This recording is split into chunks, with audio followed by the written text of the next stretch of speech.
Las anotaciones son una forma de agregar metadatos a nuestro código. Agregar información adicional. Esta información puede ser útil para diferentes situaciones. Un ejemplo de anotación ya lo vimos cuando queremos sobreescribir un método. Para sobreescribir un método, simplemente utilizamos la misma firma de un método heredado, toString, que heredamos de la clase Object. Si nos equivocamos al escribir el nombre del método que queremos sobreescribir, simplemente ese método es un método nuevo y no está siendo sobreescrito.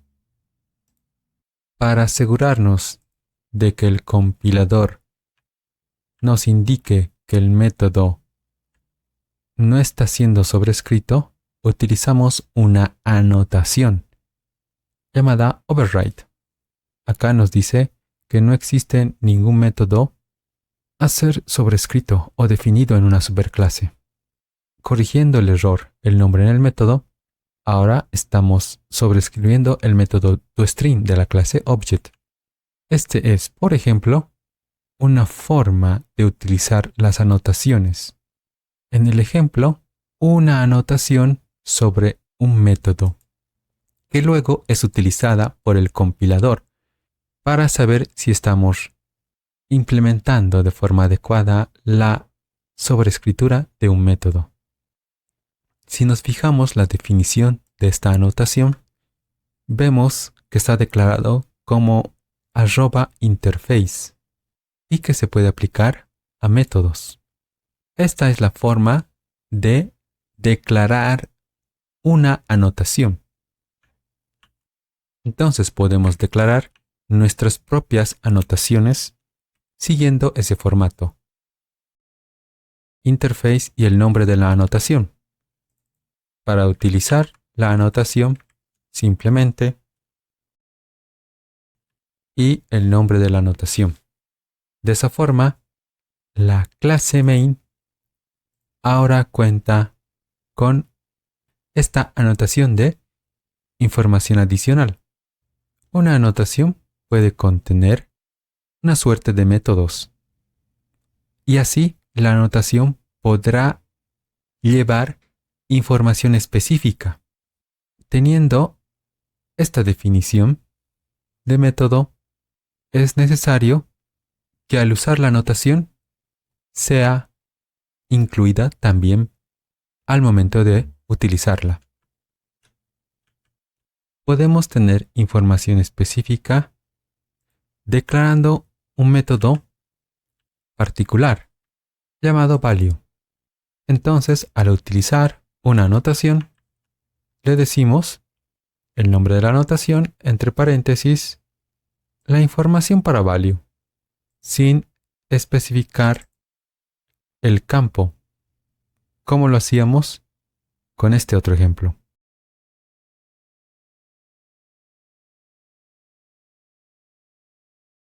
Ahora veamos algunas reglas que necesitamos seguir al momento de definir nuestras anotaciones. Una de ellas es que no podemos extender una anotación de una anotación base. Otra regla es que al momento de definir un método para una anotación, este método no puede recibir parámetros. El método tampoco puede lanzar excepciones.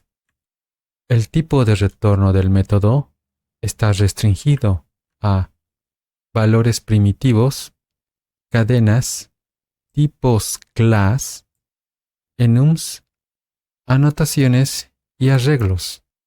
Entonces, no podrá devolver un object, por ejemplo. Tampoco una clase, una otra clase. Sí podrá devolver un dato primitivo o alguno de los otros permitidos. También podremos tener valores por defecto a través de esta sintaxis con default. También podemos decir donde una anotación puede ser utilizada.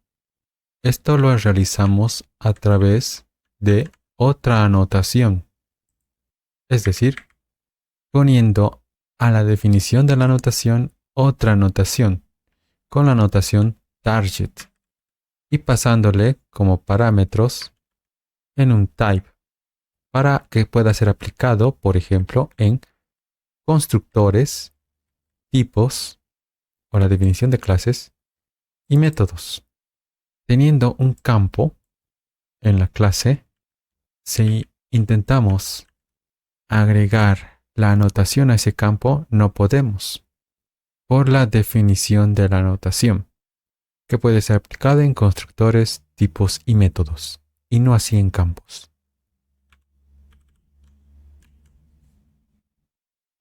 Contamos con algunas anotaciones ya definidas en Java, como el override que vimos al inicio.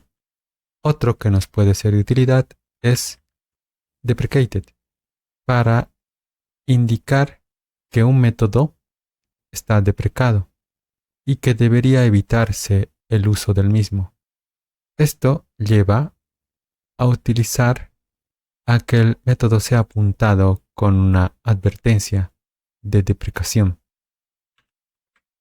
Otra anotación que nos puede ser de utilidad es una para silenciar advertencias a través del suppress warnings, indicando qué warning queremos esconder. Con esto terminamos esta introducción de las anotaciones en Java. Veremos un poco más, especialmente el uso de anotaciones con otras herramientas, y también cuando más adelante veamos reflexión. Eso es todo por ahora. Gracias.